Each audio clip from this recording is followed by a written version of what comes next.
भंगार भरून आज तुम्हाला बघा महापालिकेच्या प्रिमायसेसमध्ये आहे. इकडं गोरगरिबांचं रोज भंगार आणलं जात आहे तोडून अतिक्रमणच्या नावाखाली. आणि आणल्यानंतर कोणतीही पावती कोणतीही गोष्ट न करता सकाळपासून दुसऱ्यांदा ही गाडी भरून जात असताना एका शुद्ध नागरिकांनी सांगितलं की गाडी भरून चालली. इथं आल्यावर बघितलं कोणतीही पावती पाडलेली नाही, काय नाही. ही प्रायव्हेट गाडी आहे. भंगार चोरून नेत असताना राईट हँड पकडली आहे. खाते प्रमुख हात वर करतात, खाते प्रमुख समाधानकारक उत्तर देत नाहीत आणि वरनं मगरुरीची भाषा आहे. म्हणजे गोरगरिबांचं भंगार तो आहे. खोका अतिक्रमणच्या नावाखाली शहर स्वच्छ व्हायला म्हणून आपण गप असतो, पण कशा पद्धतीनं सोलापूरकरांवर एकीकड चोऱ्या व्हायला लागलेल्या आहेत हे बघा साहेब. काय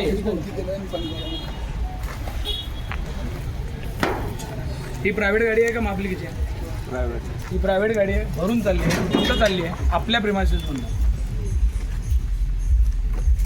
बरेच सकाळपासून दुसऱ्यांदा जाताना नागरिकांनी सांगितलं साहेब पहिल्यांदा गेली भरून की दुसऱ्यांदा जाताना त्यांनी सांगितलं गाडी आत आहे. म्हणल्यावर मी जेवत्या ताटावरून उठून इकडे पळत आलो आणि गाडी बघते तर गाडी होत्या. बघितल्यानंतर कर्मचारी पळून गेले. हे भरायला माणूस पण पळून गेला. कोण होते माहीत नाही, फक्त ड्रायव्हरला पकडू शकलो. ड्रायव्हरला समोर बसवला. हा ड्रायव्हर बघा साहेब. इथं कोण आपलं हे नाही सिक्युरिटी आहे ना, आहे ना. मग इथलं जबाबदार कोण? धन्यवाद. हां विभाग मटेरियलची जबाबदारी त्यांची. जबाबदारी माझी नाही सर, मी इथं आणून टाकायला होतो. जबाबदारी माझी इथं नाही.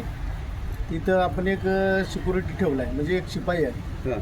तो माल द्यायचं घ्यायचं पावत्या बघून त्यांनी माल सोडायचा असते. आधार कार्ड घ्यायचं, दंडात्मक पावती केले की त्याला माल सोडायचं. पण ह्याची आधार कार्ड आणि त्याच्या दंडाची रक्कम वसूल केली नाही त्यांनी. नाही काहीच नाही केले, काहीच नाही केले. सकाळची पहिली गाडी गेली शूटिंग देऊ शकतो नाही भंगार आहे की. आणि ही पावती हे काय एकाच मटेरियल आहे, हे सरळ भंगार आहे. हो साहेब, हे भंगार आहे की नाही? भंगार पण आता सोरेगावचं भंगार दिलंय मी. ऐका, सोरेगावला जे असले मोठे पत्रे होते 15-16 फुटी पत्रे. नियंत्रण अधिकारी कोण? नियंत्रण अधिकारी 4-15 तारखेला त्याच्या संबंधित सगळ्यांवर गुन्हे दाखल करा.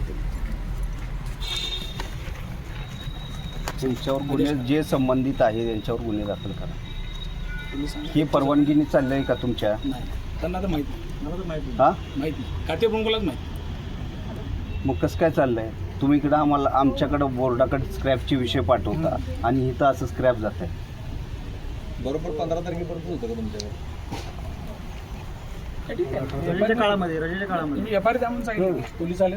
एफआयआर द्या, रितसर कारवाई हो द्यायच्या. साहेब काय तुमचं म्हणणं आहे याच्यात? सांगितलं की साहेबांनी मगाच आल्याला सांगितलं. साहेब हे काय जी कार्यपद्धती आहे त्या कार्यपद्धतीमध्ये आमच्या हो जरा थोडं साहेबांसहित घ्या. एक मिनिट सर आयुक्त साहेब इथं आहात, तुम्ही सांगा ही जी काय काम चालू आहे हे कायदेशीर चालू आहे का?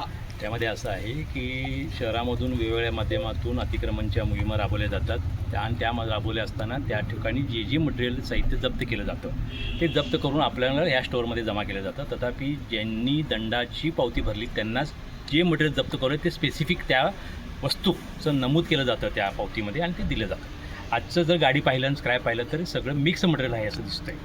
मग ह्यांना जेव्हा मी ह्या विभागाच्या अधिकाऱ्यांना ज्या विचारत त्यांच्याकडं याच्या मटेरियलच्या बाबतीत कोणतीही पावती केल्याचं बाब निदर्शन आलेली नाही. त्यामुळं यांच्या कार्यपद्धतीबाबत ही कार्यपद्धती जी अवलंबली आहे साशंकता निर्माण होते. त्यामुळं त्या विभागाचे सध्या नियंत्रण अधिकारी अविनाश वाघमारे आहेत. त्यांना सांगितले की याची तुम्ही आजच्या या झालेल्या घटनेबाबत सविस्तर अहवाल सादर करा आणि तथापि या संदर्भात जी कायदेशीर कार्यवाही आहे ती परिपूर्ण करा. आणि इथून मागं मोहिमेत काय काय तुम्ही जमा केलं त्याचं पण साहेब आता कसं आहे म्हणजे माहितीसाठी आणि रोज जी मटेरियल आणतात तेव्हा आणताना त्यांना माहित असते. तेव्हा सांगतात की बाबा तुम्ही ह्याचं कोकं जप्त केलं, हे देताना तेच दिलं पाहिजे. इथं तसं तर झालेलं दिसत नाही. पण आज शहरभरात किती रोज कारवाया चालू आहेत तुम्ही बघता. रोज आपण कोणी जात नाही, नगरसेवक जात नाही, तुम्ही जात नाही, आम्ही पण अडवत नाही का तर शहर स्वच्छ व्हायलंय. पण शहर स्वच्छ व्हायच्या नावाखाली साहेब जर कोणाचे खिसे भरले जात असतील तर हे कदापि सहन करणारी गोष्ट नाही. ही जी गोष्ट चालली ती चुकीची. तुम्ही आता ह्या ज्या हे होतात मोहिमा होतात त्याच्यातलं जे स्क्रॅप जमा होतं त्याचं काय आपल्याकडं रोजच्या रोज रेकॉर्ड? स्क्रॅप आपण जागेवर निष्कास केलेलं आणतच नाही. फक्त हे बोरम नाक्याचं आहे, ते बोरम नाक्याचं स्क्रॅप आहे. इतर ठिकाणचं स्क्रॅप ज्या त्या ठिकाणी आता पाथरूट चौकातला 80 टपऱ्या पाडलो, तिथले एक हे साधं सुद्धा उचलून आणलेलं नाही. बऱ्याच चौकातलं स्क्रॅप सगळं तिथंच जागेवर ठेवून आलो. अशा मोठ्या मोठ्या कारवाई झालेल्या आहेत. फक्त ही बोरामणी नाक्याचं आणलेलं आहे. त्या बोरामणी नाक्याचं चाललं असतं तर सकाळची पहिली गाडी गेलेली ती कुठे गेली आहे त्याची माझ्याकडे शूटिंग आहे काय का? बोला. बोरामणी नाक्याची गेली असेल तर बोरामणी नाक्याला गाडी जायला पाहिजे. गाडी त्या पोराला माणसाला बोला, त्याला बोला, ते बसले बघा. भंगारवाला कशाला गाडी नेत आहे? प्रॉपर भंगारवालाच आहे. नियमाप्रमाणे करा. हो, तू भंगारवाला आहे म्हणे ना, तुम्हाला काय तो जो सापडलाय ही गाडी ज्याची आहे ज्यांनी- तो भंगारवाल्याची गाडी आहे. ज्यांनी घेऊन चालला त्याच्यावर करा की काय? त्याच्याबद्दल काय? बंगारवाल्याची गाडी आहे मॅडम.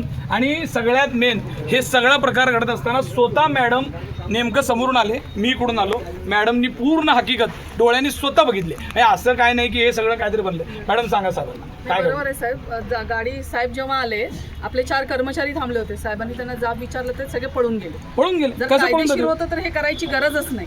आणि आपला स्पेसिफिक टाइम असतो की 4 नंतर त्या 6 पर्यंत, मधल्या पिरियडमध्ये इथं कोणी नसतं. तर त्याच पिरियडमध्ये गाडी येणं, परस्पर घेऊन जाणं हे सगळं चुकीचं ते 4 काहीतरी घडलेलं आहे. कर्मचाऱ्यांवर जेव्हा दाखल करणार आहे त्याच्यात दाखल करत असताना ह्याच्यात कोण कोण प्रमुख आहेत. हा मेन इथं त्याचा जी उल्लेख करा, त्याच्या जबाबदाऱ्या चौकशा दिल्या होऊन होत्या ना, त्यांच्यावर चौकशी नाही, त्यांच्या एफ आय मध्ये नाव द्या. काय घेणं नाही चौकशीत परत काय जाईल ते जाईल. एफ आय आर मध्ये जे प्रमुख आहेत त्यांच्यावर जबाबदारी होती त्यांच्यासह द्या. माझी विनंती आहे. बघा हे 100% सोलापूरकर रोज उघड्या डोळ्याने बघायला लागले. 100% कशा पद्धतीने गरीबाचं तोडातोडी रोज होतीये. आणि हे येऊन असं जर भंगार गरीबाचं विकून खात असतील तर हे चुकीचं आहे. सोलापूर महानगरपालिकेच्या मागच्या गेटला जिथं स्टोर रूम आहे, जिथं जे रोज कारवाई होत असतात त्याचं जे भंगार, जे खोके जिथं जमा करतात, तिथं एक प्रायव्हेट गाडी सकाळपासून दुसऱ्यांदा भरून जात असताना एका सुज्ञ नागरिकांनी मला फोन केला की साहेब इथं प्रायव्हेट गाडी बाहेर भरून चाललेली आहे.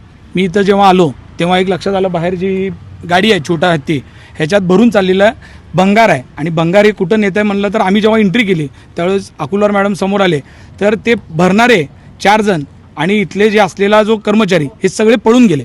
पळून गेल्यानंतर पळून का जात आहे हे माहिती घेतल्यानंतर लक्षात आलं की हे भंगार कोणतीही पावती न घेता भरून चाललं होतं. आणि मग ही गोष्ट लक्षात आल्यानंतर आयुक्त साहेबांना इथं बोलवून घेतलं आहे. सभागृह नेता नरेंद्र काळे साहेबांना बोलवून घेतलं आहे. त्यांनी मग आल्यानंतर बाकीची हकीकत बघितलेली आहे. आमची अपेक्षा अशी आहे की शहरामध्ये रोज अतिक्रमण काढत असताना आम्ही कुणीही त्यांना अडवत नाही. कारवाई शहर स्वच्छ होत असेल तर ते चांगल्या पद्धतीने केलं पाहिजे. आमचा कोणताही नगरसेवक जात नाही, पदाधिकारी जात नाहीत. त्यांना कारवाई करण्याची मुभा असताना अशा पद्धतीनं गोरगरिबाचं मटेरियल जर चोरून नेत असतील तर ही खूप शर्मेची गोष्ट आहे. आणि ज्यांनी कुणी केलेलं असेल त्या संबंधितांवर एफ-आय-आर झाली पाहिजे, त्यांच्यावर कारवाई झाली पाहिजे असं आमचं मत आहे. आज माननीय अतिरिक्त आयुक्त कारंजे साहेबांचा ज्यावेळेस फोन आला की स्टोअरमध्ये काही जण भंगार घेऊन जात आहेत, त्यावेळेस गटनेते अमोल बापू हे सुद्धा माझ्याशी फोनवर बोलले. त्यावेळेस असं लक्षात आलं की इथं आल्यानंतर असं लक्षात आलं की एक गाडी इथलं आपल्या जे स्टोअरमध्ये स्क्रॅप जमा होतं हे स्क्रॅप घेऊन जाताना ते आढळले. त्या गाडीचा ड्रायव्हर, गाडी आणि त्याच्यात असलं घेऊन चाललेलं स्क्रॅप सगळं जागेवर पकडण्यात आलं आहे. काही आमचे याच्यातले कर्मचारी होते तेही इथनं पळून गेलेले आहेत.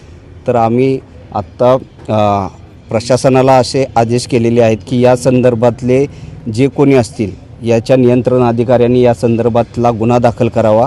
आणि गुन्हा दाखल करत असताना पोलिसांनाही आम्ही विनंती केली की याची सखोल चौकशी होऊन याच्यात पळून गेलेले असतील किंवा याच्या संबंधित जे कोण असतील किंवा याच्यात जो काही आर्थिक व्यवहार झाला हा सगळा उघड करून त्यांच्यावरही गुन्हे दाखल करण्यात यावे. ही अतिशय गंभीर बाब आहे. कारण महापालिकेच्या स्टोअर रूममधनं गाड्या लावून जर अशा पद्धतीने स्क्रॅप चोरीला जात असेल तर ही गंभीर बाब आहे. आणि निश्चितपणाने आम्ही प्रशासनाला त्या संदर्भातले आदेश दिलेत की याच्यात कुणाचीही गय केली जाऊ नये, सगळ्यांवर गुन्हे दाखल करण्यात यावे. CCTV कॅमेरे आहे का इकडे लावले? इथं CCTV कॅमेरे आहेत. या संदर्भातले CCTV कॅमेरे त्याच्यातले पण सगळे फुटेज घ्यायला सांगितलेत. आणि माननीय सिटी इंजिनियर स्वतः येत असताना हे सगळेजण पळून गेलेले आहेत. त्यासुद्धा त्यांनी स्वतःही हे सगळे बघितलेले आहेत. त्याच्यामुळं आमच्या अधिकाऱ्यांनी असेल, आमच्या नगरसेवकांनी या सगळ्या गोष्टीच्या संदर्भात बघितलेलं असल्यामुळे यावर गंभीर गुन्हे दाखल करण्यासाठी आम्ही पोलीस विभागाला विनंती केलेली आहे. नाही, त्याच्यात आत्ता प्राथमिक बघितलं असताना त्याच्यात स्क्रॅप होतं आत्ता असं कळतं की यापूर्वीही काही गाड्या इथून गेलेल्या आहेत, त्याचीही चौकशी करण्याचे आदेश आम्ही दिलेले आहेत.